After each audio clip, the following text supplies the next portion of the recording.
Labour joins calls to bring in Plan B. As COVID cases rise, the opposition urges ministers to act now. We want the government to introduce those measures like working from home and the mandating of masks. Also ahead. Straight away I just get a message saying sorry. Supermarkets shut down. Thousands of customers suffer as hackers target Tesco's website. Prayers for the filmmaker shot dead by Alec Baldwin, and fresh questions of how the accident happened. And Is this going to be the hat-trick? It certainly is. United in pain, 5 goals from Liverpool piles further pressure on Solskjaer.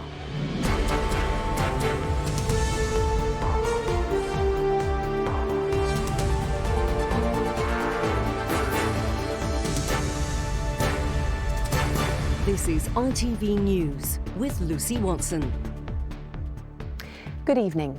With the government under pressure to change course on COVID restrictions, Labour finally made its position clear today. It's time for Plan B. As infections rise, doctors and scientists have already touted the merits of such a move, which would see the return of compulsory masks and working from home in England. But ministers are resisting and hope the vaccine booster programme and more jabs for more young people will keep Plan A on track. Juliet Bremner reports.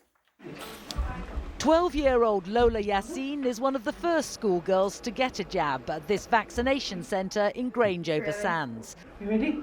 Yeah. Scratch. After authorities in South Cumbria opened up new venues for 12 to 15-year-olds. Her parents drove for more than an hour, anxious she should have her jab as soon as possible. It's about an hour and a quarter, but, you know, it's worth it because obviously she's got the vaccine now, so hopefully within a couple of weeks she's got that level of resistance. When she's back at school, hoping that will, if she does get COVID, she gets a very, very mild version of it. The race is on to get jabs into arms of all ages. More than 800,000 boosters were given in the last 3 days. You only have to look around busy public venues like this market in London to see that the majority of people are not moderating their behaviour despite the rising number of infections. There is a growing chorus of official voices urging the government to bring in more restrictions now before it's too late. After days of confusion, Labour did finally confirm it was in favour of more restrictions like mandatory face masks and vaccination passports. We want those measures that the scientists have called for that are in Plan B, but we also want the government... Yes, we have said that we want the government to introduce those measures like working from home and the mandating of masks. Scientists want to follow the European example of making masks compulsory in public spaces before a far more severe lockdown's needed. We have to realise we have several times the rates of infection and hospitalisations of most of our neighbours in Europe. And we can do something about it. Rather than waiting for the NHS to be overwhelmed, we should be bringing in these simple measures now. But the government insists there's no need to act now. At the moment, the data does not suggest that we should be immediately moving to Plan B. But of course we will keep an eye on that, and the plans are ready. We outlined them way beforehand. There is a growing consensus, though, that a combination of faster vaccinations across every age group, alongside tighter restrictions, may be the best way to avoid another winter crisis. Juliet Bremner, ITV News. Well as defending the government's position on COVID, the Chancellor was also busy splashing the cash today, promising an extra £3 billion to boost skills. He said Wednesday's budget would be about investing in public services. Well, David Wood is here now. What else can we expect this week, David? Well, as you mentioned, there is that cash for public services, and the Chancellor also wants to boost economic growth. So there's money for infrastructure, some of which was announced yesterday, and the skills cash that you've announced today. But make no mistake, there won't be cash flying everywhere. Because as the Chancellor keeps pointing out, we're in a once-in-300 years economic problem, and that has all been caused because of COVID. And with that in mind, Labour says the Chancellor should be using his budget on Wednesday to make household income go further because the cost of living is rising. Labour's arguing that VAT should be temporarily scrapped on energy bills for households. But the Chancellor says the reason why household living costs are rising is because energy prices are rising and of COVID-related global supply problems, things he can't control. Both of those factors are global factors. We're not alone in experiencing those problems. I don't have a magic wand that can make either of those things disappear. I talk to finance ministers around the world and all of us are grappling with similar challenges. But where the government can make a difference, of course it will and it should. I think we'll hear more spending promises in the run-up to Wednesday. But what we probably won't hear until Wednesday is how all of them will be paid for. Government departments will find out how much cash they're getting for the next 3 years. And sources in a number of departments are worried they won't get the cash they want because so much will need to go to the NHS to clear the waiting list and get the backlog clear. So still a lot of answers needed come Wednesday. OK, David, thank you. And we will bring you the budget live here on ITV on Wednesday. Tom Bradby will be presenting a special programme from 12:15. Customers trying to place orders using Tesco's website and app have faced a second day of frustration after both went offline. The UK's biggest supermarket has blamed the shutdown on attempts to interfere with their systems. It's not the first time hackers have targeted their online services. Helen Keenan has the details. OK, so I open it up to amend the shopping and straight away I just get a message saying sorry. Elle is among thousands of frustrated shoppers. It's not available at the moment, doesn't have any further details. Tesco's website hit by hackers, leaving customers unable to buy or amend their orders. I order my mum's shopping for her because she's disabled. Of course, I haven't been able to do that this weekend, and all I get is the message saying come back later, we're experiencing technical problems. Problems first emerged yesterday when they said they were having issues with their website and app. Today, they revealed it was a deliberate attack and an attempt to interfere with their systems. This isn't the first time Tesco have been hit. In 2014, they had to deactivate their customers' online accounts after their login details were leaked online.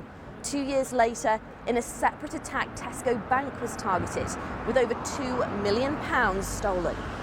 Tesco says there's no reason to believe this issue has affected data, and they're continuing to make sure all customer details stay safe. Cybercriminals are becoming more sophisticated. We hear that a lot, but they are. They're using sharper tools in their toolkit to take down big, high-profile businesses. And I think it's a case of not if you're going to get attacked. Unfortunately, we live in a time when it's a case of when you're going to get attacked. And with cyber attacks on companies becoming increasingly common, it shows even Britain's biggest supermarket isn't safe from them. Helen Keenan, ITV News.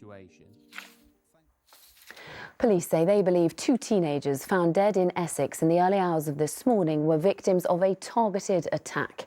8 people have been arrested in Brentwood on suspicion of murder over the 2 boys' deaths. Hundreds of people have gathered for a candlelit vigil to remember the cinematographer Helena Hutchins. She died after actor Alec Baldwin fired a prop gun during filming in New Mexico. The tragedy has raised questions about safety procedures on Hollywood film sets, as Robert Moore now reports. Members of the film crew have held a vigil in Albuquerque to honour the cinematographer they lost in such tragic circumstances. Many were here not just to pay tribute to Helena Hutchins, but also to demand better safety protocols on film sets, hoping that such an accident with a weapon never happens again. This moment has shaken all of us to the very core, and we will carry her in our hearts and minds forever. What precisely occurred on Thursday that cost the cinematographer her life is still under investigation.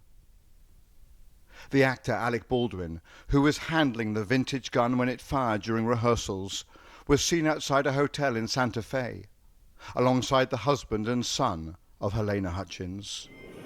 Not far away we watched as the film set of Rust was dismantled. All filming has been postponed, and it remains unclear whether the western, ironically about an accidental death, will ever be completed. The questions being raised after the tragedy here in New Mexico have implications for the entire film industry.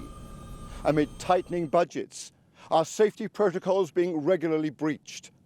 And will the lessons be learnt? Or on many Hollywood film sets will it be business as usual. Gun props and film supply stores like this one will always be a part of movie making. But the mystery remains of why a deadly round was ever in Baldwin's weapon. One crucial source for investigators is this woman, Hannah Gutierrez-Reed, the head armourer on the movie set. She recently spoke on a podcast about her career and relative lack of experience. It was a really badass way to start off a really long and cool career, I'm hoping. You know, I was really nervous about it at first, and I almost didn't take the job because I wasn't sure if I was ready, but doing it, it went really smoothly. For the film crew, their focus remains not on blame, but on safety going forward and remembering their talented friend. Robert Moore, ITV News, New Mexico. Max Verstappen has won the US Grand Prix in Texas to extend his lead over Lewis Hamilton in the race for the world title. Verstappen lost the lead to Hamilton on the first corner, but regained it in a tactical race of tyre preservation strategy. He is now ahead of Hamilton by 12 points with 5 races to go. And finally, Liverpool fans enjoyed a dream day out at Old Trafford today, but it was the stuff of nightmares for Manchester United. They were beaten 5-0 by their fiercest rivals. It puts Ole Gunnar Solskjaer's future further in doubt, as Chris Scudder reports. A brave face from the boss, but when you've suffered one of the worst home defeats in your history against your greatest historical rivals, expect a rough ride. Mo Salah's assist for Naby Keita started the rout. Liverpool do take their early chance. And before United could recover, Liverpool had punched them into submission. 2-0 in 12 minutes. And it's 2. United were a shambles. They're 2 down at home again. And Salah made them pay. Another goal for a 10th consecutive match. Ronaldo was frustrated, tempers frayed, yellow card for the red superstar. It got worse. It was 4 by half-time, Salah's second. United were booed off. It was the stuff of nightmares. Salah's third twisted the knife a little further. And make no mistake, this hurt. United were ragged and in tatters. Pogba was sent off. By the finish, Old Trafford was half empty, humiliated in their own backyard. A long week lies ahead for Ole Gunnar Solskjaer, or just maybe a very short one. Chris Scudder, ITV News. That's it for this evening. Thank you all for joining us. Bye-bye for now.